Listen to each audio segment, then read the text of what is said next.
Bonsoir, c'est l'évangéliste lumineux du Seigneur pour les âmes en sigle ELSAM.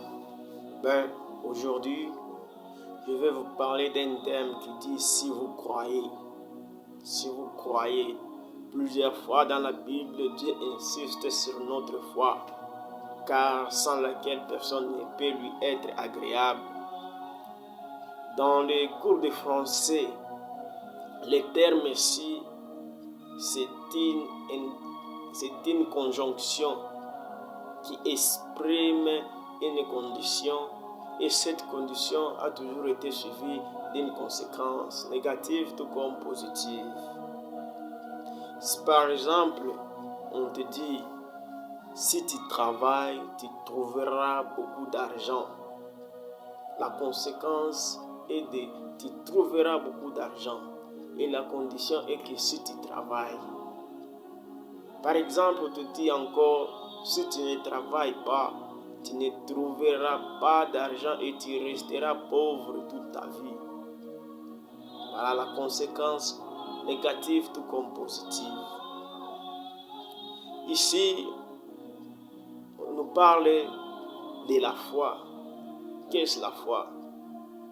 La foi, Paul nous définit comme une ferme assurance des choses qu'on espère.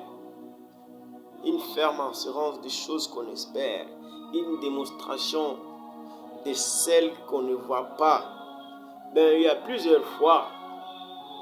Mais moi, je ne suis pas venu vous parler de n'importe quelle foi.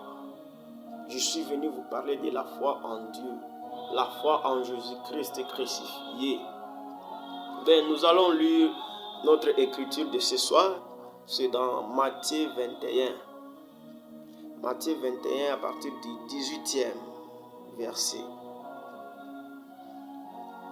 Le matin, en retournant à la ville, il eut faim.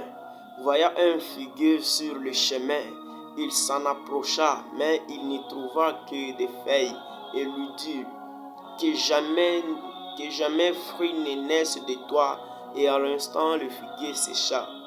Les disciples qui virent cela furent étonnés et dirent, comment ce figuier est-il devenu sec en un instant?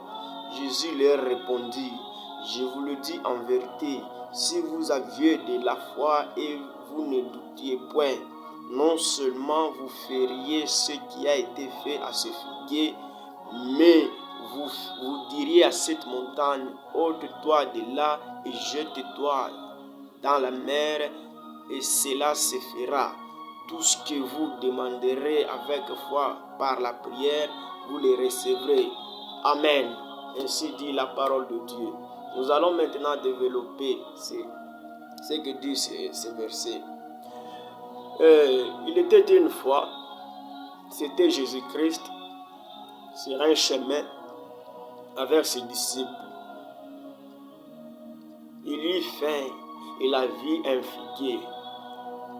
Et ce figuier ne portait pas de fruits. Ce figuier ne portait pas de fruits depuis un certain temps.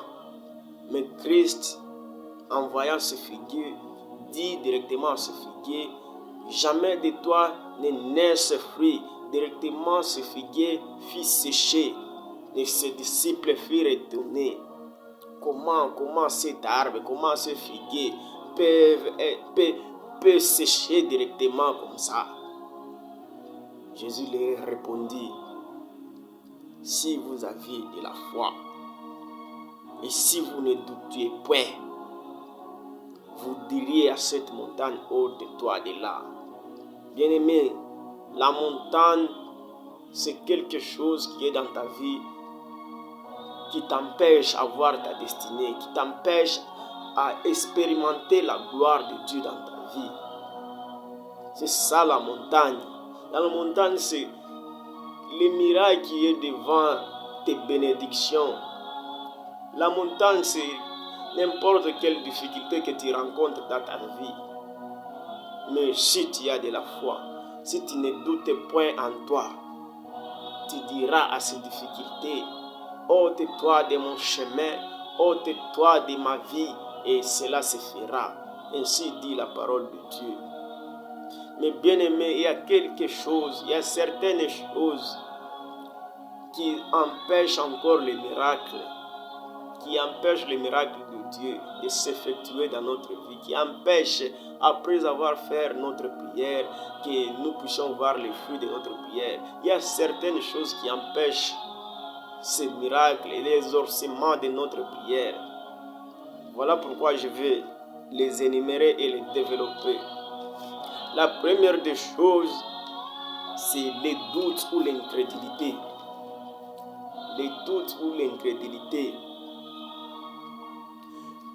Regardez cet exemple dans la Bible. C'était un père, le père du fils lunatique.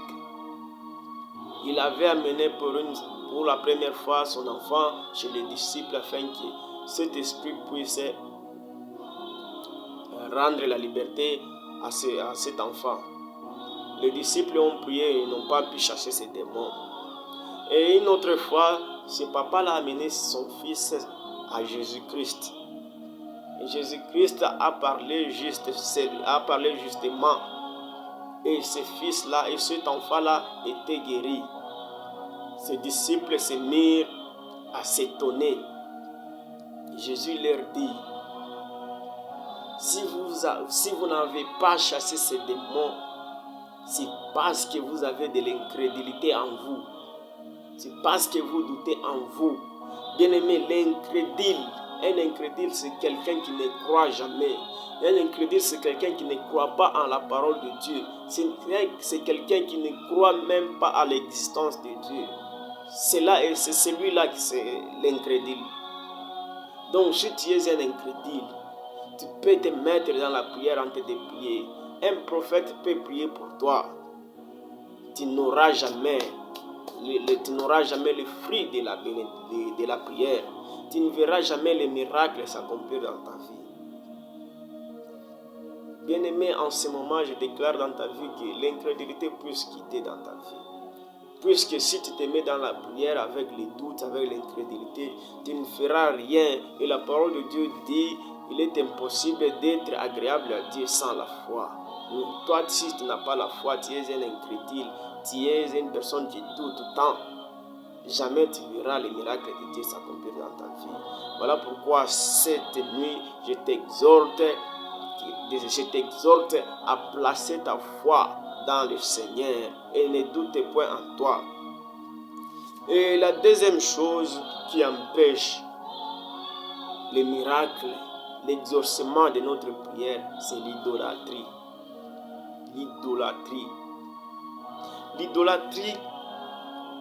L'idolâtrie, c'est quoi? L'idolâtrie, c'est l'adoration de l'image, l'adoration d'un astre, l'adoration d'une idée ou l'adoration d'une chose. Et moi aussi, je vous dirais que l'idolâtrie, c'est tout ce qui prend la place de Dieu dans notre vie. Tout ce qui préoccupe notre vie en premier, c'est ça l'idolâtrie. Bien aimé, si tu prends l'argent en premier lieu dans ta vie, sache que tu es déjà un idolâtre. Si tu prends ton boulot en premier lieu dans ta vie, sache que tu es un idolâtre. Par exemple, tu devrais aller à l'église et on t'a surpris avec un rendez-vous où tu devrais aller faire un cop, on te donner l'argent. Toi, tu privilèges d'aller faire ton cop et tu négliges l'œuvre de Dieu. Tu négliges aller à l'église. Bien-aimé, sache que tu es un idolâtre. Un idolâtre, c'est quelqu'un qui se préoccupe d'abord premièrement de ses propres choses, de ses propres sentiments, de ses propres désirs. Mais dans notre cœur, la priorité de notre vie doit être Jésus-Christ. La parole de Dieu dit, cherchez premièrement le royaume de Dieu. Cherchez premièrement le royaume de Dieu. Donc, la priorité de notre vie doit être d'abord Dieu.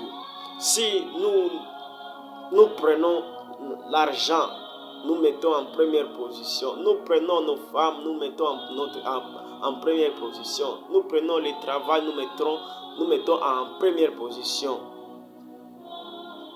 bien-aimés, nous sommes des idolâtres. Et en aucun jour nous verrons les miracles de Dieu s'accomplir dans notre vie. En aucun jour nous verrons le fruit de nos prières.